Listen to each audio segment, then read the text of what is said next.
Vijay sir அரசியல் வராரு, political மாதிரினா எனக்கு கொஞ்சம் இதா இருக்கும். நிச்சயமா மாற்றம் வரும். ஆனா நீங்க நினைக்கிறது நடக்காது.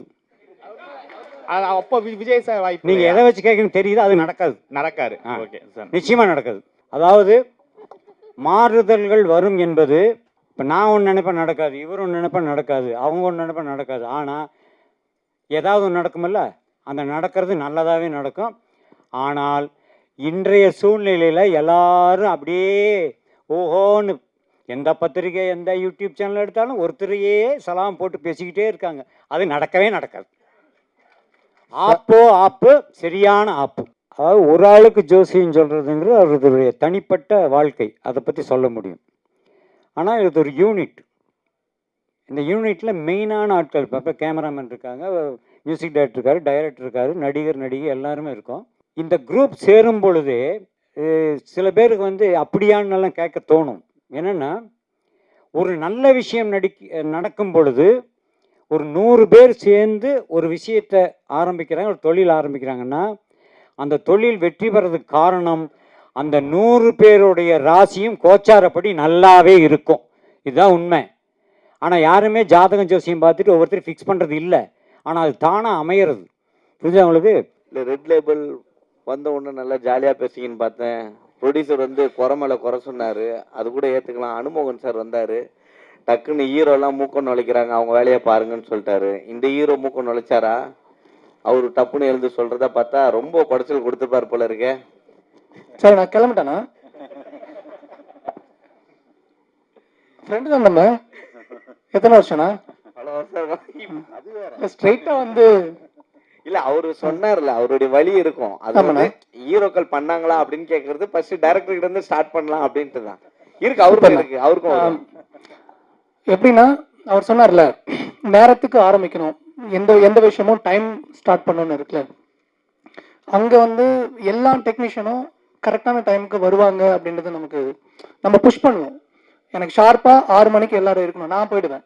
ஓகே, ஏன்னா என் டீம் வந்து 6 மணிக்கு உள்ள இருப்போம், லொக்கேஷன்ல 6 மணிக்கு இருப்போம் நாங்க. ஓகே, பட் ஒவ்வொருத்தரா வருவாங்கல்ல, எங்களால் அந்த டைம் எக்ஸாக்டா ஸ்டார்ட் பண்ண முடியல. நான் கோவப்பட மாட்டேன், ஏன்னா கோவப்பட்டா வேலை நடக்காது. போடா அப்படின்ட்டு போயிடுவாங்க. ஸோ அவங்க கிட்ட சிரிச்சுட்டே வேலை வாங்க வேண்டிய கடமை எந்த இருந்தது. ஸோ அந்த டைம் கூட விடாதீங்க, கோவப்படுங்க, நீங்க வந்துட்டு கோவப்பட்டு பேசுங்க அப்படின்னு சொல்லி அவர் என்னை புஷ் பண்ணாரு. ஸோ இந்த தலையீடு தான். ஏன்னா ப்ரொடியூசர் பணம் போட்டிருக்காரு, அது கூட பண்ணலன்னா நம்ம என்ன பண்ணுவோம், கால் மேலே கால் போட்டுட்டு ஓகே பொறுமையாக பண்ணலான்ற மாதிரி பண்ணுவோம்ல. ஸோ அதுக்கு அவர் எங்களுக்கு கொடுக்கல. அதில் அவர் ரொம்ப ஸ்ட்ராங்காகவே இருந்தாங்க. மற்றபடி எந்த தலையீடு இல்லை தலைவா. நீங்கள் எதாவது கேட்குறீங்கன்னா சொல்லுங்க, கான்ட்ரவர்சி நான் கூட சொல்கிறேன். சொல்லுங்க. இல்லை ஏதாவது வேணும்னு சொல்லுங்க. இல்லை, பணம் போட்ட ப்ரொடியூசர்கிட்ட கேட்டுருவோம். சொல்லுங்க சார். மிச்சம் பண்ணலாம், அதுக்குன்னு இந்த லேண்ட்ஸில் கூடவா நீங்கள் ஆங்கராக வந்து நிற்பீங்க? இங்கே ஸ்டார்ட் பண்ணுறீங்க. இது நீங்க காசு மிச்சம்னு பாக்குறீங்க, நான் இது குவாலிட்டி ஆஃப் வர்க்னு பாக்குறேன். இல்ல, அடுத்தவங்களுக்கும் ஒரு வாய்ப்பு இல்ல, அது நீங்க கொடுத்துருக்கலாம்ல காசு அவங்களுக்கு. நான் அது கொடுத்துறேன் சார். பண்ணிருக்கலாம்ல. ஆங்கர் நாங்க ஆல்ரெடி செலக்ட் பண்ணி அவங்களுக்கு காசு கொடுத்து நான் வீட்ல உட்கார சொல்லிட்டேன். ஓ, காசு கொடுத்து வீட்ல உட்கார சொல்லிட்டீங்க? அப்படிலாம் இல்லைங்க. இல்ல, நல்ல ப்ரொடியூசரா இருக்கீங்க. இல்ல அப்படி கிடையாது. நீங்க வந்து ஒரு நாளைக்கு 3-4 பிரஸ் மீட் பாப்பீங்க. எனக்கு தெரியும் உங்க பிசினஸ் எவ்வளவு டயரிங்கா இருக்குன்னு. ஒரு நாளைக்கு 4-5 படம் பாப்பீங்க. அதனால உங்களை கொஞ்சம் என்கேஜிங்கா வச்சுக்கலாம் அப்படின்றதுக்காக தான் இது நான் பண்ணேன். இது ரொம்ப யூஸ்வலா இருந்ததுன்னு வச்சுக்கோங்களேன். அவங்க நான் தப்பு சொல்லல சார். ஆல்ரெடி படத்துல 200 பேருக்கு வேலை கொடுத்துட்டேன் சார். ஒருத்தவங்களுக்கு கொடுத்ததா கஷ்டம். இல்ல, நிறைய நடிகர்களை இங்க வந்து ஒரு நடிகர் வந்து இவ்வளவு கேட்டாரு, கிலோமீட்டர் கேட்டாருன்னு ஏன் பேரை சொல்றதுக்கு நீங்க எல்லாம் தயங்குறீங்கன்னு தெரிஞ்சுக்கலாமா? நான் தயங்கல சார். என் பிஆர் இவர் பேர் ரிப்பேர் ஆயிடும். இல்ல சார், என் பேர் சூப்பர் பேர். நான் கடைசி வரைக்கும் அதான் இல்ல சொல்லலாம் சார், எனக்கு அந்த பயமே கிடையாது. பட் என் பிஆர் வந்து வேணான்னு சொல்லிட்டாரு, அதனால நான் சொல்லலை. சக்ஸஸ் மீட்டை நான் சொல்கிறேன் வச்சேன்னா. ஏன்னா இப்போ இந்த சினிமாவில் நிறைய கல்ச்சர் இருக்குன்னு எல்லாம் சொன்னாங்க இல்லையா, எனக்கு எல்லாம் புதுசாக இருக்கிறதுனால ஒரு இன்ட்ரெஸ்டிங் கல்ச்சர் என்னன்னா, இப்போ இந்த போஸ்டர்ஸ்லாம் ஒர்க் பண்ணுறாங்கல்ல, அப்போ ஃபர்ஸ்ட் ஒரு பேக்கேஜ் இருக்கும், அந்த பேக்கேஜில் ரன்னிங் சக்ஸஸ்ஃபுல்லி போஸ்டரும் இருக்குது. அதை நான் கேட்டேன், ஏன்ப்பா பண்ணுறீங்க, ஃபஸ்ட்டே நாங்கள் பண்ணிவிடுவோம் அப்படின்னா. படம் சக்ஸஸ் ஆனதானே ரன்னிங் சக்ஸஸ்ஃபுல்லி போடணும் அப்படின்றாங்க. அது நம்ம படத்துக்கு இருக்காது. ரன்னிங் சக்ஸஸ்ஃபுல்லின்னு எல்லாம் சொன்னாதான் அந்த போஸ்டரே வெளியே வரும். சும்மா 4 நாள் கழிச்சு அது டெம்ப்ளேட்டெல்லாம் நான் விட மாட்டேன் சார். இல்லை சார், இல்லை சக்ஸஸ் மீட் தான் எனக்கு. இது சக்ஸஸ் மீட் தான். ஏன்னா என் படம் ரிலீஸ் ஆகுதே சக்ஸஸ் தான் எனக்கு. இப்போ உண்மைதானே சார்? என்னுடைய 45 வருஷ அனுபவத்தில் எத்தனையோ காம்பேரர் பார்த்துருக்கேன். ஆனால் உண்மையிலே பெர்ஃபெக்டாக கம்பேர் பண்ண ஆங்கர் நீங்கள் தான். சார் நீங்க பாராட்டிருக்கீங்க சார், பெரிய விஷயம் சார் இது. இல்லை இல்லை, ஏகப்பட்ட செய்திகளை அவர் சொல்லியிருக்காரு, அவருக்கு அது தெரியல, அதுதானே தவிர மற்ற ஒன்றும் இல்லைங்க. கான்ட்ரவர்சினா அவ்வளோ கான்ட்ரவர்சி, ரொம்ப தெளிவாக. என்ன பெப்சி அளவுக்கு போயிட்டீங்க. ஐயோ நீ நிறுத்துறது, நானே நிறுத்த ஷூட்டிங்கன்னு சொன்னீங்க பாருங்க, அது எனக்கு ரொம்ப பிடிச்சது. ரொம்ப நன்றி சார். நான் உங்களை எதிர்பார்க்கல சார். உண்மையாலுமே ரொம்ப சந்தோஷமா இருக்கு நீங்க பண்ணது சார். எனக்கு அது பேசுனது டிஃப்ரெண்டாக தெரியல சார். எல்லாருமே மனுஷங்க தானே. பெப்சியா இருக்கட்டும், சேம்பரா இருக்கட்டும், நாங்க இருக்கட்டும், எல்லாருமே ஹியூமன் பீயிங், எல்லாருமே சமன்னு சொல்ற ஆள் நான். அதனால எனக்கு யாருமே வந்து, நான் அதனால தான் பெரிய படம் சின்ன படம்லாம் ரொம்ப சொல்ல மாட்டேன். ஏன்னா எனக்கு எல்லாருமே ஒன்று, பெரிய ப்ரொடியூசர் சின்ன ப்ரொடியூசர்னும் எல்லாரும் இப்படி தானே சாப்பிட்றோம், இப்படி சாப்பிட்றவங்க எல்லாருமே ஒன்று தான். அதனால நான் இதை அவங்க ஃபிக்ஸ் பண்ணுற வரைக்கும் நான் கேட்பேன் சார். நான் சொன்னது தப்பு இல்லைல்ல, ரைட்டு தானே? கரெக்ட் தான். இன்னொன்று, இதில் ஓட்டு போடுற சிம்பிள் வச்சுருக்கீங்களே எதுக்கு? காலேஜ் எலெக்ஷனில் பசங்கள்லாம் ஓட்டு போடுறாங்க சார், அதனால அந்த சிம்பிள் அங்கே வந்துச்சு. கதையில எலெக்ஷன் இருக்கு சார், ஸோ அதனால யூஸ் பண்ணியிருக்கோம் சார். இதில் இன்னொரு முக்கியமான விஷயம், பக்கத்தில் இருக்காரு அவர் மிகப்பெரிய ஜோதிடர், தெரியுமா உங்களுக்கு? அந்த ஜோதிடர் நம்ம உங்கள் ப்ரொடியூசர் ஹீரோவுக்கு என்ன சொன்னார்? ஏற்கனவே இவங்க எல்லாருக்கும் சொல்லிட்டேன், இந்த இடத்துல சொல்ல விரும்புகிறேன். அதாவது ஒரு ஆளுக்கு ஜோசியம் சொல்கிறதுங்கிறது அவருடைய தனிப்பட்ட வாழ்க்கை, அதை பற்றி சொல்ல முடியும். ஆனால் இது ஒரு யூனிட். இந்த யூனிட்டில் மெயினான ஆட்கள், இப்போ கேமராமேன் இருக்காங்க, மியூசிக் டைரக்டர் இருக்கார், டைரக்டர் இருக்கார், நடிகர் நடிகை எல்லாருமே இருக்கோம். இந்த குரூப் சேரும் பொழுதே சில பேருக்கு வந்து அப்படியானெல்லாம் கேட்க தோணும். என்னென்னா, ஒரு நல்ல விஷயம் நடக்கும் பொழுது ஒரு 100 பேர் சேர்ந்து ஒரு விஷயத்தை ஆரம்பிக்கிறாங்க, ஒரு தொழில் ஆரம்பிக்கிறாங்கன்னா, அந்த தொழில் வெற்றி பெறதுக்கு காரணம் அந்த 100 பேருடைய ராசியும் கோச்சாரப்படி நல்லாவே இருக்கும். இதுதான் உண்மை. ஆனால் யாருமே ஜாதகம் ஜோசியம் பார்த்துட்டு ஒவ்வொருத்தரும் ஃபிக்ஸ் பண்ணுறது இல்லை. ஆனால் அது தானாக அமையிறது. புரிஞ்சு அவங்களுக்கு? இன்னொன்று சொல்லிடுறேன், இந்த படத்தை பொறுத்த வரைக்கும் ஏன் வந்து வெற்றி பெறும் அப்படின்னா, ஃபஸ்ட்டு ஒன்று தெரிஞ்சுக்கங்க, 2026 இந்த ஆண்டு வந்து கலைத்துறை, அதுவும் சினிமா துறைக்கு மிக அருமையான ஆண்டு. கைத்தட்டுங்கண்ணா. என்னங்கண்ணா, அப்புறம் எதுக்கு நான் ஜோசியம் சொல்லணும்? 26ஆம் ஆண்டு என்பது வந்து மிகச்சிறந்த ஆண்டு, திரையுலகுக்கு ரொம்ப ரொம்ப முக்கியமான வருஷம். அந்த ஆண்டில் இவங்க அடியெடுத்து வைக்கிறாங்க, ஒரு புதிய யூனிட் களத்தில் இறங்குது. ஸோ சின்ன படங்களும் சூப்பர் ஹிட் ஆகும் என்ற ஒரு பெயரை இந்த கிரீன் லேபிள் வாங்கியே கொடுக்கும் கொடுக்கும் கொடுக்கும். நான் டைட்டில் மாற்றிட்டேன், ஆடியன்ஸ் ரிப்போர்ட் கிரீன் லேபிள் தான் சார். நான் ரெட் லேபிள் சேர்க்கறதுக்கே கஷ்டப்பட்டுட்டு இருக்கேன். அடுத்தது கிரீன் லேபிள் வைங்க. இதை என்ன இன்னொன்று சொல்லிடுறேன் அண்ணா, நீங்கள் கேட்டதுக்கு. இந்த படத்தை பொறுத்த வரைக்கும் எப்படிங்களா, பொதுவாக வந்து ரசிகர்களில் சில குடிமக்களுக்கு ரெட் லேபிள் பிடிக்கும், பல குடிமக்களுக்கும் ஒரு ரெட் லேபிள் பிடிக்கும். அது இரவில் குடிப்பது, இது பகலில் குடிப்பது. ஆனால் இரவில் குடிப்பவனும் சரி, பகலில் குடிப்பவனும் சரி, இந்த 2 குடிகாரங்களுமே, முதல் சொன்னது டீ, இன்னொன்று சொன்னது பிராண்ட் டீ. அது ஒரு பிராண்டான டீ அது. இவர்கள் இந்த குரூப் பூராமே இந்த ரெட் லேபிள் படத்தை நிச்சயமாக பார்த்து பாராட்டுவார்கள். ஹீரோயின் நேம் வந்து அஸ்மினா, யாஸ்மினா? அஸ்மின். அஸ்மின் சார், அஸ்மின் தானா? ஓகே. லெனினுக்கு ஒரு கேள்வி. ஹீரோயின் வந்து ரெட் லேபிள்னு சஜஸ்ட் பண்ணதாக சொல்லியிருந்தீங்க. ஆக்சுவலாக நீங்கள் பேசுனதெல்லாம் வச்சு பார்க்கும்பொழுது நிறைய ரெவல்யூஷனரி விஷயங்கள்லாம் நீங்கள் பேசுனீங்க. ரெட் ரெபல்ட்ட கூட வச்சிருக்கலாமா அப்படின்னு தோணுது. வச்சிருக்கலாம் சார். நான் பேசுனது ரெவல்யூஷன்லாம் கிடையாது சார், பேசிக். இல்லை டைட்டில் இஷ்யூஸ்ல இருந்து கமிஷன், கமிஷன்ல இருந்து எல்லாமே நீங்கள் பேசுனீங்க இல்லையா? அது மட்டும் பாடி லாங்குவேஜ் பூராமே வந்து விஜய் பார்க்குற மாதிரியே இருந்தது. மேபி காலேஜ் எலெக்ஷன் பேஸ் பண்ணி நீங்கள் படம் எடுக்கிறீங்க. பொலிட்டிக்ஸ் ஏதாவது கனவுகள் இருக்கா? இருக்கு சார். ஓகே. 100% பாலிடிக்ஸ் வரணும் அப்படின்றதுக்காக தான் நான் படமே வந்திருக்கேன். ஓ சூப்பர். இப்போ பிஃபோர் 2026 பாசிபிலிட்டிஸ் இருக்கா? இல்லை சார், ஆக்சுவலாக இந்த படம் போன வருஷம் முடிஞ்சிருந்ததுன்னா வாய்ப்பு இருந்திருக்கு. பட் அகைன் பொலிட்டிக்கல் பார்ட்டி அப்படிலாம் கிடையாது. ஒரு சின்ன ஏரியாவில் ஏதாவது பண்ணணும்னு ஒரு இன்ட்ரெஸ்ட் இருக்குது சார். நான் ஒரு அட்வொகேட்டும் கூட. அதனால் வந்து ஒரு ரொம்ப ஃபேன்சியாக இல்லாமல் ஒரு சின்ன ஏரியாவில் ஏதாவது சம்திங் நம்மளால் முடிஞ்சது பண்ணணும். ஓகேங்களா? அதனால் அது இன்ட்ரெஸ்ட் இருக்குது. அகராஜ் வாழ்த்துக்கள். தேங்க்யூ. சார் இண்டஸ்ட்ரி மாறும்னு சொல்கிறேங்க இந்த வருஷம். பொலிட்டிக்கல் மாறுமா? விஜய் சார் அரசியல் வராரு, பொலிட்டிக்கல் மாறினா என்ன கொஞ்சம் இதாக இருக்கும். நிச்சயமா மாற்றம் வரும். ஆனா நீங்க நினைக்கிறது நடக்காது. அப்போ விஜய் சார் வாய்ப்பு நீங்க எதை வச்சு கேட்கணும் தெரியுது, அது நடக்காது. நடக்காரு. Okay sir. நிச்சயமா நடக்காது. ம். அதாவது மாறுதல்கள் வரும் என்பது, இப்போ நான் ஒன்று நினைப்பேன் நடக்காது, இவர் ஒன்று நினைப்பேன் நடக்காது, அவங்க ஒன்று நினைப்பேன் நடக்காது. ஆனால் ஏதாவது ஒன்று நடக்குமில்ல, அந்த நடக்கிறது நல்லதாகவே நடக்கும். ஆனால் இன்றைய சூழ்நிலையில் எல்லாரும் அப்படியே ஓஹோன்னு எந்த பத்திரிகை எந்த யூடியூப் சேனல் எடுத்தாலும் ஒருத்தரையே சலாம் போட்டு பேசிக்கிட்டே இருக்காங்க. அது நடக்கவே நடக்காது. ஆப்பு சரியான ஆப்பு. கதாசிரியர் சார், கதாசிரியர் சார், காலேஜில் கொலை உண்மை கதையா? உண்மை கதையெல்லாம் கிடையாது சார், கற்பனை கதை தான் அது.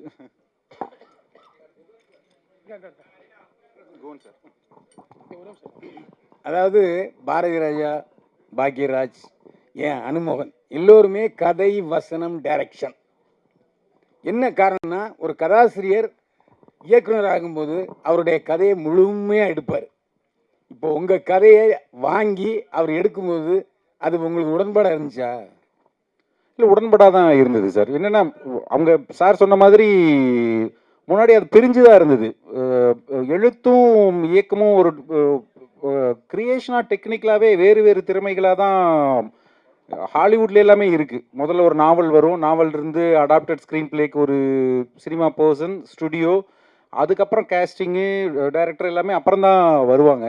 ஸோ எனக்கு வந்து அது ஒரு திருப்தியான ப்ராசஸாக தான் இருந்தது சார். நான் கேட்குறது என்ன, சிறிதரிலிருந்து எடுத்துங்க, கேஎஸ் கோபாலசிலிருந்து எடுத்துங்க, எல்லோருமே அந்த கதை வசனம், கதை திரைக்கதை வசனம் மூலமாக தான் வந்தாங்க. இதுக்கு இன்னொரு காரணம், நான் டைரக்டர் கேட்கும், அந்த கதைக்காரர்கிட்ட கேட்கும்போது, சார் என்னுடைய கதையை நான் தான் சார் எடுக்க முடியும், அது மட்டும் இல்லை ரைட்ஸ் எனக்கு.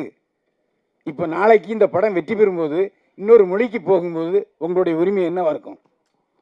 நீங்கள் முதல் சொன்னீங்களே என் கதை நான் எடுக்கணுங்கிறத விட ரெண்டாவது சொன்னீங்களே சார், அந்த ரைட்ஸ் எனக்குங்கிற பிரச்சனை தான் நிறைய பேர் அதுக்குள்ளே அந்த கதை திரைக்கதை வசனம் இயக்கம்னே வந்துச்சு. கலைஞர் அவர்கள் எழுதும்போது, அண்ணாதுரை அவர்கள் எழுதும்போது, ஈவன் பாகிராஜ் சார் பிகினிங்கில் நிறைய கதைகள்லாம் கொடுத்து அப்புறம் தான் இயக்கத்துக்கு வந்தார். ப்ராசஸாகவே வந்து ஒரு டைரக்டர் தான் கதை எழுதணுங்கிறது கிடையாது சார். கதை திரைக்கதை இன்னொருத்தருதாகவும் டைரக்டராக இன்னொருத்தரும் இருக்கிறது தான் ஆக்சுவல் ப்ராசஸ். இல்லை, இதுதான் முதல் இப்போ தான் நான் கதை திரைக்கதை எழுதி கொடுத்துருக்கேன். ஆக்சுவலாக இது ஒரு ஆரோக்கியமான ஒரு இதுவாக இருக்கும். வேறு வேறு தளங்கள்லேருந்து கதைகளோட ஆட்கள் வருவாங்க, வித்தியாசமான சினிமாக்கள் வரும்.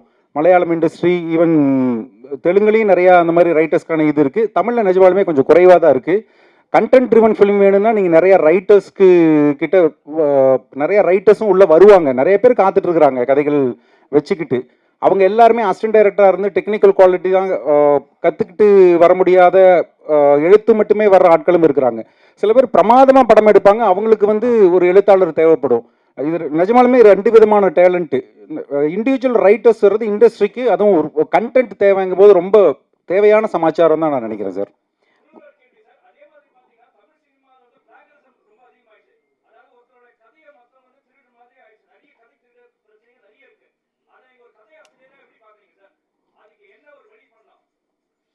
இல்லை, ஆல்ரெடி இருக்குது சார். நம்ம ரெஜிஸ்டர் ப்ராப்பராக பண்ணிக்கிட்டாலே அது நடக்காது.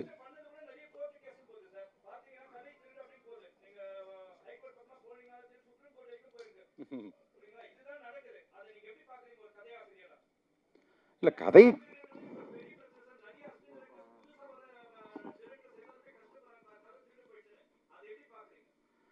இல்லை இன்டெலெக்சுவல் ப்ராப்பர்ட்டி திருட்டு தானே. அதுக்கு பேர் திருடுறவங்களுக்கு திருடன்னு தான் சொல்ல முடியும்.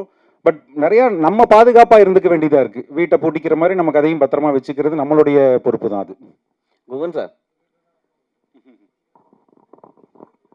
தேட்டரில் வந்து பார்க்கிங், சமோசா இதெல்லாம் சொன்னீங்க. ஆனால் இப்போ சமீபத்தில் சல்லியர்கள் படம் வந்து மாலில் கூட வெளியிடலையே, அதை பற்றி யாரும் பேச மாட்டீங்க. ஒரு படம் வந்து தேட்டருக்கு வந்தால் தான் முதல்ல அவங்களுக்கு பிஸ்னஸ்ஸு. நீங்கள் அப்போ கூட யாருமே குரல் கொடுக்கல தமிழ் இண்டஸ்ட்ரியில். தான் படம் வரும்போது தான், வலிக்கும் போது தான் எல்லாத்தையும் சொல்கிறீங்க. இது காலகாலமாக உங்களுக்கு தெரியாதா? பார்க்கிங் இருக்குது, சோமாஸ் விற்கிறானுங்க, சமோசா விற்கிறானுங்க, வாட்டர் பாட்டில் எடுத்து போகக்கூடாது, வெளியிலேருந்து தின்பண்டங்கள் வாங்கிட்டு போகக்கூடாதுன்னு எப்போத்தையும் கொண்டு வந்தாங்களே. அன்னைக்கு குரல் கொடுக்காம இன்னைக்கு குரல் கொடுத்துட்ருக்கீங்க. இல்லை, நீங்கள் கேட்ட கேள்வி 2 கேள்வி. ஒன்று வந்து கேன்டீனோட ரேட் பற்றி நம்ம பேசினோம், அதை பற்றி அது செகண்டு. ஃபஸ்ட்டு கேள்வி வந்து சல்லியர்கள் படத்துக்கு ஏன் குரல் கொடுக்கலன்ட்டு. கூடுமான விரைவில் நீங்கள் பார்த்தீங்கன்னா ப்ரொடியூசரே வந்து ப்ரெஸ் மீட்டில் தான் கன்வே பண்ணார். அப்போ ப்ரெஸ் மீட்டில் சொன்னதுக்கு மேலே ஒரு குரல் வேண்டுமான்னு கேட்டிங்கன்னா அதுவே போதுமான குரல் தான். அதுவே பலமாகவும் ஒழிச்சிருச்சு. எல்லாத்துக்குமே போய் சேர வேண்டிய இடம் எல்லா இடத்துலையுமே போய் சேர்ந்துருச்சு. அது ஒன்று. இன்னொன்று வந்து அதுக்கு எந்த மாதிரியான முடிவுகள் எடுக்கிறோம், எந்த மாதிரியான ஒரு ஜேர்னி எடுக்கிறோம் அப்படிங்கிறது ரொம்ப முக்கியம். அது அவரோட ஒரு மெத்தட் தான். அது வந்து அதே அடுத்த வாரம் தள்ளி வந்திருக்கலாம். அதில் ஒரு எப்படி ஒரு நல்லது இருக்கோ அதே மாதிரி ஒரு கெட்டதும் இருக்குது. அந்த மாதிரியான சில ப்ராப்ளம்ஸ் இருக்குது அப்படின்னா அதை நம்ம சால்யூஷன் பார்க்கலாம் முடிஞ்ச வரைக்கும். அதுதான் அந்த மாதிரி போயிருந்துருக்கலாம். எப்பவுமே ஒரு திரைப்படம் திரைக்கு வர்றது ரொம்ப முக்கியம். அதுக்கு உண்டான வழிமுறைகளில் இன்னும் கொஞ்சம் எஃபோர்ட் எடுத்துருக்கலாம். அதுக்குண்டான ப்ராப்ளம் இருக்குது. பட் அது எவ்வளோ சொல்ல முடியுமோ அவ்வளோ சொல்லிட்டார். அதுக்கு மேலே மறுபடியும் அதை ஆம்ப்ளிஃபை பண்ண வேண்டியதில்லைன்னு நினைக்கிறேன். இல்லை, மால் போன்ற திரையரங்கில் பெரிய இடத்துங்கள்லாம் பார்த்தீங்கன்னா சிறு படங்கள் உள்ளே கூட நுழைய முடியல. அப்போ உங்கள் படமும் ரேட்டுன்னு சொல்லிட்டாங்கன்னா நிறுத்திடுவீங்களா? தேட்டருக்கு போக மாட்டீங்களா? எல்லா மால்லையும் தான். சின்ன டப்பா தேட்டரில் போட்டாலும் படம் நல்லா இருக்குன்னா மால் தேட்டர் தானே கூப்பிடுவான். புரியுது உங்களுக்கு? அப்புறம் ரெண்டாவது இன்னொன்று, சினிமா பற்றி இவ்வளோ பேசுகிறோமே, டிக்கெட் ரேட்டெல்லாம் பேசுகிறோமில்ல, இனிமேல் சினிமா என்ன ஆகும் தெரியுங்களா? இன்டர்வல் வரைக்கும் 120, இன்டர்வலுக்கு அப்புறம் பார்த்தீங்கன்னா 120. பாதி வரைக்கும் பார்த்துட்டு நல்லா இல்லைன்ட்டு வெளியே போனீங்கன்னா உங்களுக்கு 120 ரூபா மிச்சம். செகண்டாகவும் பார்க்குற மாதிரி இருந்தால் 240 ரூபா கொடுக்கணும். இப்படியெல்லாம் சினிமா வந்தாலும் வரும். நான் இப்போ எதுக்கு சொல்கிறேன்னா, ஒரு ஃபேமிலி இன்றைக்கி ஒரு சராசரி ஒரு மீடியம் ஃபேமிலியில் ஒரு 4 பேர் 2 குழந்தைகளோட 4 பேர் போகிறாங்க, ஹஸ்பண்ட் ஒய்ஃப். ஒரு படம் பார்க்குறதுக்கு 4 பேருக்கு 150 ரூபா டிக்கெட் போட்டால் என்னாச்சு? 600 ரூபாச்சா? அவ்வளோதானே செலவு பண்ண முடியும். மீறி போனால் உள்ளே ஒரு 200 ரூபா செலவு பண்ணலாம் இந்த குழந்தைகளுக்கு. ஒரு ஃபேமிலி சினிமாவுக்கு போயிருக்கு, படம் பார்த்துட்ருக்காங்க. குழந்தைங்க ஃபஸ்ட் ஹாஃபில் சும்மா விழுந்து சிரிக்குது, அவ்வளோ காமெடி. செகண்ட் ஹாஃப் ஸ்டார்ட் பண்ணான், பயங்கர காமெடி செகண்ட் ஹாஃபில். ஆனால் குழந்தைங்க அழுதுகிட்டே இருக்கு, சிரிக்கல. ஏன்னா இன்டர்வலில் அங்கே அப்பா வந்து பாப்கார்ன் வாங்கி தரல. 300 ரூபா 400 ரூபாய் பாப்கார்ன் வாங்கலை, குழந்தை அழுகுது. அப்போ ஒரு ஃபேமிலி என்பவங்க ஒரு 500 ரூபா 600 ரூபா மீறி போனால் ஒரு 800 ரூபா ஒரு ஃபேமிலி படம் பார்க்குறது போய் 2500 ரூபா தூக்கிட்டு போக வேண்டியது இருக்குது. எப்படி தேட்டருக்கு வருவாங்க? ஃபஸ்ட்டு ரீசனே சார், தேட்டர் க்ரௌடு வரதுக்கு முதல் காரணமே இந்த தேட்டரில் வந்து ரேட்டை குறைக்கணும். காஃபி டீலிருந்து நான் சொல்கிறது அதுதான். இதுக்கு வந்து எந்த தயாரிப்பாளர்களோ எந்த தேட்டருக்காரங்களோ அதுக்கு வந்து இது எடுக்கிறதே இல்லை, ஒரு முயற்சி எடுப்பதே கிடையாது. ஏன் அதே காப்பி தானே வெளியே குடிக்கிற 30 ரூபா காப்பி தானே அவனும் கொடுக்குறான். அப்புறம் எதுக்கு? புரிஞ்சுதா உங்களுக்கு? ஸோ தியேட்டருக்கு பப்ளிக் வராத முதல் காரணமே இந்த தியேட்டர் தான் சார்.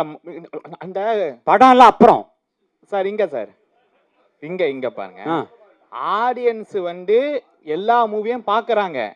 மெயினா வந்து இந்த ரீலீஸ் மூவி இருக்கு பார்த்தீங்களா, மங்காட்டான்னு சொல்லக்கூடிய மூவி, அதால கில்லின்னு சொல்லக்கூடிய மூவி 4 வாரம் ஹவுஸ்ஃபுல்லா போயிட்டு இருக்கு சார். எல்லா தேட்டர்லயுமே வந்து முக்காவாசி தேட்டர்ல ஆடியன்ஸ் வந்து இது பண்றாங்க. ஆடியன்ஸ் கிட்ட கேட்கும் போது இப்போ உள்ள மூவியோட கிளாரிட்டி ஒர்த்தா இல்ல, அப்போ உள்ள மூவி கிளாரிட்டி ஒர்த்தா இருந்துச்சுன்னு ஆடியன்ஸோட ஃபீட்பேக் சொல்றாங்க. நீங்களே செக் பண்ணிக்கலாம். மங்காட்டாவோட படையப்பா படங்கோட சார் வந்து 50 கோடி கலெக்ட் பண்ணுச்சு. ஆமா, ஓடிச்சு. ரீரிலீஸ் 60 கோடி கலெக்ட் பண்ணி. என்ன மக்கள் வந்து தியேட்டருக்கு வரதா செய்யறாங்க. பாப்கார்ன் ரேட்டுக்காக மக்கள் தியேட்டருக்கு வராம இல்லவே. ஐயோ, நான் சொல்றது உங்களுக்கு புரியல சாமி. 500 ரூபா தான் செலவு பண்ண முடியுங்கிற வர்றது இல்ல. அப்படியே இல்ல சார், 2000 ரூபாய் கூட எல்லாரும் வாங்குறாங்க சார். நீங்க நினைச்சிட்டு இருக்கீங்க படத்தோட குவாலிட்டி நல்லா இல்லன்னு சொல்றாங்க. ஒரு அதெல்லாம் கிடையாது. மிடில் கிளாஸ் எல்லா படம் பார்க்குற ரசிகர் நிறைய பேர் இருக்காங்க. இந்த ரசிகர் படமே பார்க்கணும் கிடையாது. சினிமா ரசிகர்கள் என்பதே சகல படங்களை பார்க்குறோம் நிறைய பேர் இருக்காங்க. பர்டிகுலர் ரசிகர்களை விட பொதுவாக சினிமாவை ரசிக்கும் ரசிகர்கள் தமிழ்நாட்டில் அதிகம். எல்லா படத்தையும் பார்ப்பாங்க, அவங்க தான் அதிகம். அவங்க ஏன் உள்ளே வர்றதில்லை? நான் சொல்றது குறிப்பாக ஃபேமிலியோடு ஏன் வர்றதில்லை? ஃபஸ்ட்டு ரீசன் 4 மடங்கு செலவு. அவங்களால முடியாது. நான் வந்து இன்றைக்கி வந்து ஒரு 4 படம் ரிலீஸ் ஆகுதுன்னா எனக்கு 4 படத்துக்கு 600 ரூபா செலவாகுதுன்னா 4 படத்தையும் பார்ப்பேன். நான் ஒவ்வொரு தடவை படம் போகும்போது 1000 ரூபா செலவு 4 படம் பார்க்க முடியாது என்னுடைய வருமானத்துக்கு. நீங்கள் அதை யோசிக்கணும். அதுதான் உண்மை. தியேட்டருக்கு க்ரௌடு வரும்னா உள்ள நுழைஞ்சோன்னே அவங்க ஏதாவது ஸ்நாக்ஸ் ஏதாவது சாப்பிடணும், காஃபி கீஃபி சாப்பிடணும்னா அந்த ரேட்டை குறைங்க, ஆட்டோமேட்டிக்காக உள்ளே வருவான். அந்த கொடுக்குற 150 ரூபாய்க்கு எந்த படமும் குறைய இருக்காது. அதெல்லாம் சும்மா ஏன் வர்றதில்லைங்கிறது தான் ரீசன் சொல்கிறேன். காஸ்ட்டு வந்து உள்ளே விற்கிற பொருட்களுடைய விலை வந்து ரொம்ப ஓவர் டிக்கெட்டை விட. அதனால தான் ஃபேமிலியாக வர்றதில்லை. ஜாலியாக போகிறவன் போவான், 500 ரூபாய்க்கு 600 ரூபா செலவு பண்ணுறவன் உள்ள தேட்டருக்குள்ளே போவான், எல்லா படத்துக்கும் போவான். ஆனால் சராசரி ஒரு ஏழைபாளையம் கூட ஒரு தேட்டரில் வந்து படம் பார்க்கணுன்னா இந்த டிக்கெட் ரேட்டுக்கு நிச்சயமாக வருவாங்க. உள்ளே வந்து சாப்பிட்ற பொருள்னாலே வர்றதில்லை. தமிழ் சினிமால ஜாதி பிரச்சனைகள் அதிகம் வந்துருச்சு. அதை பத்தி என்ன நினைக்கிறீங்க? ஏன்னா ஜாதி படங்களா? ஆமா, இப்ப சினிமா வந்து நம்ம படம் எடுக்கணும்னு வச்சுங்களேன், நீங்க புதுசா வரீங்க, ஒரு நல்ல கதை தான் தேர்ந்தெடுப்பீங்க. ஆனா சினிமான்றது மாத்திட்டாங்க, இப்போ 2 பக்கம் ஜாதிகள் அப்படின்னு ஆக்கிட்டாங்க. நீ ஒன்னு எடுத்தா நான் ஒன்னு எடுப்பேன். இதை எப்படி பாக்குறீங்க? நான் ஏற்கனவே சொன்ன மாதிரி நான் எல்லாத்தையும் ஒண்ணா பாக்குறேன். வழக்கறிஞருங்கிறது ஒரு பெருமையா இருக்கு. இந்த கமிஷன் ஒரு விஷயம் சொன்னீங்கல்ல, இதை தடுக்கிறதுக்கு ஒரு வழக்கறிஞரா நீங்க என்ன பண்ணீங்க? இது வந்து வழக்கறிஞரா ஒண்ணுமே பண்ண முடியாது சார். இது எப்படி இருக்குன்னா, இப்ப நான் வந்து உங்களுக்கு 100 ரூபா கொடுக்குறேன், இவர் தான் மிடில் மேன் வச்சுக்கோங்களேன். உங்ககிட்ட 100 ரூபா கொடுங்கன்னு நான் கொடுக்குறேன். நீங்க இவர்கிட்ட நீ எனக்கு 100 ரூபா வாங்கி கொடு, நான் உனக்கு 10 ரூபா கொடுக்குறேன்னு வச்சுக்கோங்களேன், நான் போய் எப்படி வழக்கு போட முடியும்? இப்ப நீங்க என்கிட்ட வந்து நான் என்கிட்ட 100 ரூபா நீங்க கொடுக்கணும், நீங்க 100 ரூபா தரல, இவர் 10 ரூபா எடுத்துட்டான்னு சொன்னா நான் வழக்கு போடலாம். இது வந்து அவங்களோட அண்டர்ஸ்டாண்டிங். நான் என்ன சொல்றேன்னா, நான் உங்ககிட்ட டைரக்டா பேசுறேன், நீங்க என்கிட்ட டைரக்டா பேசுறீங்க, எதுக்கு இன்னொரு ஆளு அப்படி அப்படி கொடுக்கணும்னா நீங்க என்கிட்ட 90 ரூபா வாங்கிட்டு 10 ரூபா கொடுக்கணும். இதுல இன்னொரு விஷயம் தெரியுமா? துணை நடிகர் சங்கமும் சரி, ஃபைட் மாஸ்டர் அசோசியேஷனும் சரி, டான்ஸ் மாஸ்டர் அசோசியேஷனும் சரி, சம்பளத்தில் ஒரு விஷயம் பிடித்தம் பண்ணுறாங்க. உங்களுக்கு தெரியுமா? தெரியும் சார். அதுக்கு பேர் என்ன? அது அவங்க யூனியன் ரன் பண்ணுறதுக்கு அவங்க வச்சுருக்காங்க. பட் அது வந்து டிரான்ஸ்பரண்டாக எல்லாத்துக்கும் தெரிஞ்சு வருது. அதுக்கு அவங்க பில் கொடுக்குறாங்க. அந்த பில்லுலாம் அவங்க எவ்வளோ சார்ஜுன்னு போட்டிருக்காங்க. பட் இதுக்கு பில் கிடையாது. இது நம்பிக்கையில் சார். இது வந்து கமிஷன் வந்து நம்பிக்கை மோசடி சார். ஒருத்தவங்க நம்பிக்கையை வந்து சேலஞ்ச் பண்ணணும்னு வச்சுக்கோங்களேன், அது வேறு எதுவுமே அதை விட கேவலமான விஷயம் எதுவும் கிடையாதுன்னு நான் நினைக்கிறேன். ஏன்னா நான் எல்லாத்தையும் நம்புகிறேன். அந்த மாதிரி அவங்க பண்ணும்போது எனக்கு ரொம்ப ஹர்ட் ஆகுது. என்னடா காசு தானடா அப்படின்னு சொல்லிட்டு. Okay, thank you thank you thank you. படம் வந்து பிப்ரவரி 6 ரிலீஸ் ஆகுது. ஸோ எல்லாருமே வந்து உங்களுடைய சார், எனக்கு இந்த ஜாதி மதம் அதிலெல்லாம் வந்து நம்பிக்கை இல்லை. எனக்கு எல்லாருமே ஈக்குவல்னு நினைக்கிறவன். ரொம்ப முக்கியமான விஷயம் என்னன்னா, நீங்கள் எல்லாத்தையும் ஈக்குவல் நினச்சிங்கன்னு வச்சுக்கோங்களேன், நீங்கள் படத்தை படமாக பார்ப்பீங்க. நான் சொல்கிறது அதுதான். இப்போ ஃபார் எக்ஸாம்பிள் ரீசெண்டாக சிறை படம் வந்துச்சு இல்லைங்களா, அதில் ஒரு ஷார்ட் நான் அந்த இன்ஸ்டாவில் பார்க்கும்போது அதை பற்றி டிஸ்கஸ் பண்ணிட்டு இருந்தாங்க. ஒரு கோர்ட்டுக்கு வெளியே வந்து இவர் இது பண்ணுவார், நமாஸ் பண்ணுவாங்க, சாப்பிடு. எனக்கு அது பார்க்கும்போது எனக்கு சீனாக தான் தெரிஞ்சுது. ஏன்னா எனக்கு அவரும் ஒன்று தான், அவங்களும் ஒன்று தான், ரைட்டுங்களா? அந்த மாதிரி உங்கள் மதம் உங்கள் ஜாதி உங்களுக்கு பெருசுன்னு தெரிஞ்சாதான் நான் இந்த ஜாதியில் இருக்கேன், நான் அவனை மதிக்கிறேன்னு அது சொல்கிறதே கேவலம்னு நினைக்கிறேன் சார். எல்லாருமே ஒன்று தானே அப்படின்னு நீங்கள் நினச்சி பாருங்கள். உங்களுக்கு எல்லா படமுமே படமாக தெரியும், கதையாக தெரியும். அதுக்கப்புறம் வேறு எதுவுமே கிடையாது இதில்.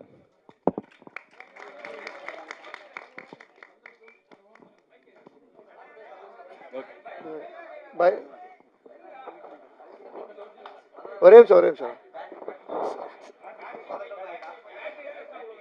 சார். கடைசி கேள்வியா மயில்வான் சார் பேசுறாராம். ஒரே ஒரு கேள்வி, லாஸ்ட் கேள்வி சுருக்கமா